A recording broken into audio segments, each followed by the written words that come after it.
Students, ये coordinate geometry का दूसरा क्लास है। इसमें हम लोग निर्देशांक यानी नियामक के बारे में जानेंगे, जिसको इंग्लिश में ऑर्डिनेट कहते हैं। नियामक का मतलब होता है किसी बिंदु की स्थिति, यानी वो बिंदु कहाँ है, चतुर्थांश में कहाँ है। आप जानते हैं या नहीं जानते हैं, समझ लीजिए।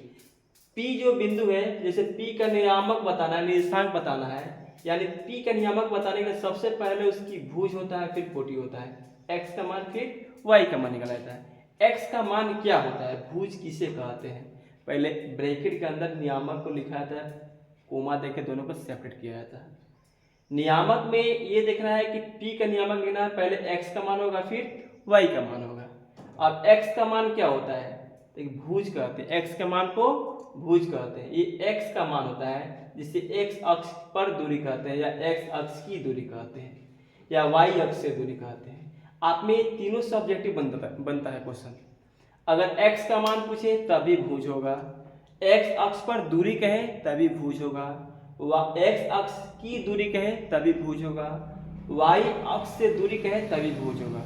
भुज को हमेशा पहले लिखा जाता है और कोटि को बाद में लिखा जाता है, कोमा के बाद में लिखा जाता है। कोटि क्या होता है, y का मान होता है, या y अक्ष की दूरी होता है, या x अक्ष से दूरी होता है। x अक्ष से दूरी कहने का मतलब जब हम x अक्ष से ऊपर या नीचे जाते हैं तो y पर ही जाते हैं, नीचे आएंगे तभी y के मान ही मिलेगा।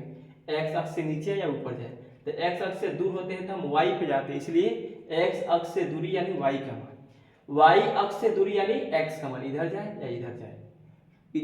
पहले जाएंगे तो माइनस में मिलेगा, बाद में जाएंगे तो प्लस में मिलेगा।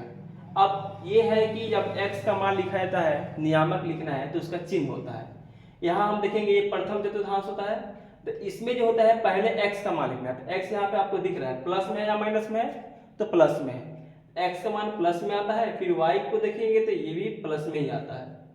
दूसरे चतुर्थांश का चिन्ह पूछा जाए तो इसमें x का मान माइनस में दिया है, तो पहले माइनस वाला आएगा, फिर y का मान देखेंगे तो प्लस में है तो प्लस का चिन्ह आएगा।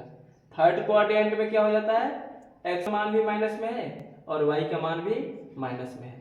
फोर्थ में पूछा जाए तो फोर्थ में x का मान देखिए, x का मान प्लस में है और y का मान माइनस में है।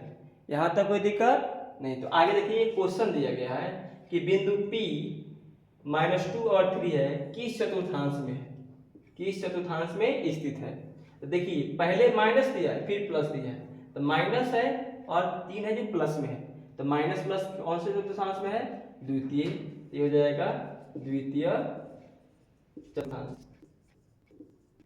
इसमें